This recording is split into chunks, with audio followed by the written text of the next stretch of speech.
This video is brought to you by 80 Ways Media. Check us out. What's up, family? It's your boy, Really Read Reviews, and I'm back with another video. And what up? What y'all got going on? Listen, I'm here to talk to y'all today about sports betting. So Americans are spending more money on sports betting than they are in the stock market. That's never happened, and that is crazy if you think about it, bro. Because the stock market is something that when it crashes, our money crashes with it. When sports betting crashes, nothing. So why do you think that everybody is spending money on the sports betting? Well, it has a lot to do with the fact that a lot of these people are trusting gurus that are making thousands, maybe even millions of dollars, you know what I'm saying, betting on sports, and everybody watches sports. So it gets to the point where it's like, okay, well, I can bet on sports. I trust my knowledge of sports. Don't nobody know sports better than me. And then all of a sudden, out of the blue, you just putting all your money into it and forgetting about the stock market, which still has great companies making thousands. But I'm gonna read the article and I'm gonna give you my review on why I think more people would bet on sports rather than the stock market. But let's get straight into the video because I'm not gonna slow you up. Americans are draining stock portfolios to shovel more money in the sports bet. Rob Minnick fell into debt for the first time at age 19, sitting in the back of his classroom during a freshman year math class. The now 25-year-old placed a wager on the New York Yankees during an MLB spring training game that sent him into the red. He assured his parents it wouldn't happen again. Then it then it would happen 5 more times over the next 5 years, he told Fortune. So he basically said, hey, look, I ain't never gonna lose this money again. And 5 more times it happened. And he told his parents this, so he's 19 years old in the red because he's betting on sports. Uh, of course, man, we got to continue reading because my review is going to be pretty good. Please stay tuned to that. Drop a like on this video, yo.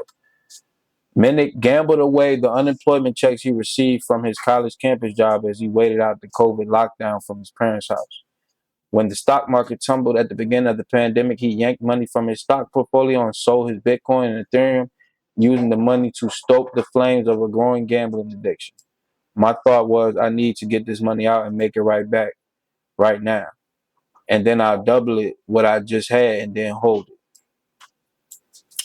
Minnick would admit his myopia now, but his financial habits surrounding his gambling disorder are far from singular.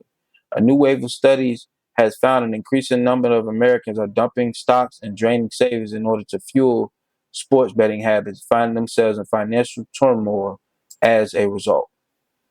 Since the U.S. Supreme Court overturned the Professional Amateur Sports Protection Act in 2018, effectively legalizing sports betting, the U.S. sports betting revenue has exploded from 441 million in revenue in 2018 to almost 5.7 billion in 2024. Now that is a huge jump. That's a big ass jump, bro. You mean to tell me so 440 million to 5.7 billion? That's almost, somebody do the math, man. Somebody do the math. Is that 10 times? That's almost 15 times. If I'm not mistaken, yeah, this is 10 to 15 times, somewhere around there. Um, um, Doubling, tripling, quadrupling, you know what I'm saying? Like, that's huge. As soon as you make it unillegal, everybody goes to it, of course.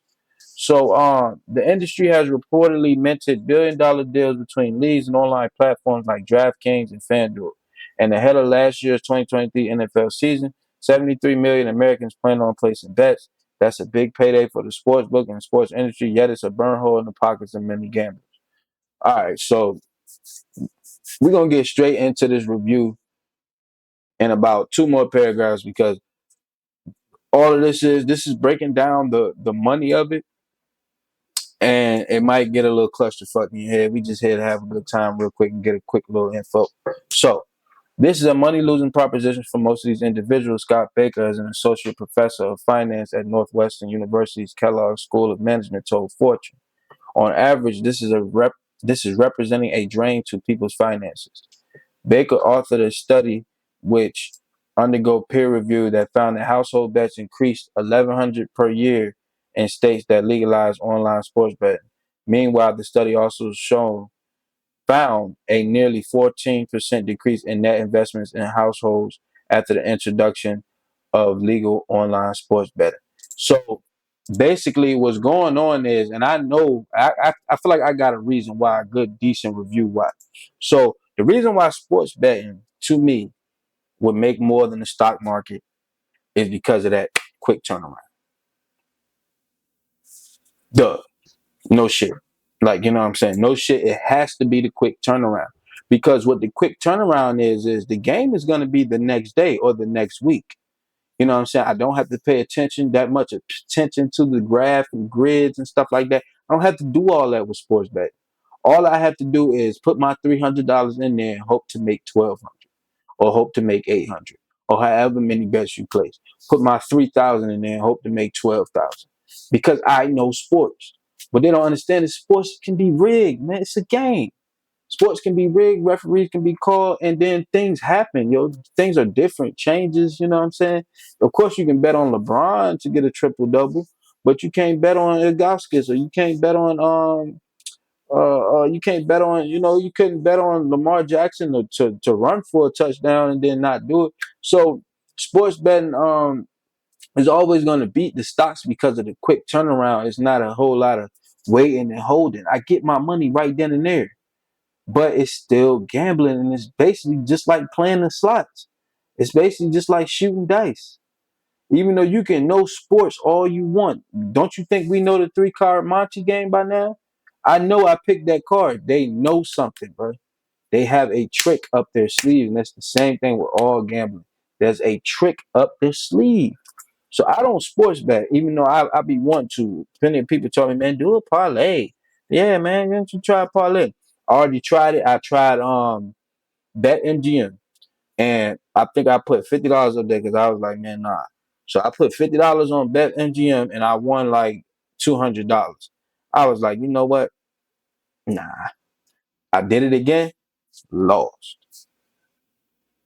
Lost. I already knew though. You know what I'm saying? Of course, I was supposed to put my money in there, but I like going to the casino, man. I really don't like betting on sports. I know it's a lot of people that win, but that is why it would beat stocks, because of the quick turnaround. Now, stocks make more sense. But betting is more simple. You know what I'm saying? You don't have to report that. Do you have any stocks and bonds? Do you have any IRA? Whatever they call this stuff, man. ETFs and stuff like that. It's just, hey, look, I went and spent 300 and I got 900 back. I went and spent 300 and I got 1,200 back. It's simple. People like betting, man. It's way better. So I feel like that's why. And with this younger generation, that's what they prefer to do, man, is be entertained and make money by being entertained. So this is your boy, Really Rick Review. That was my review. Thanks, 80 Ways Media, for allowing me to do the show.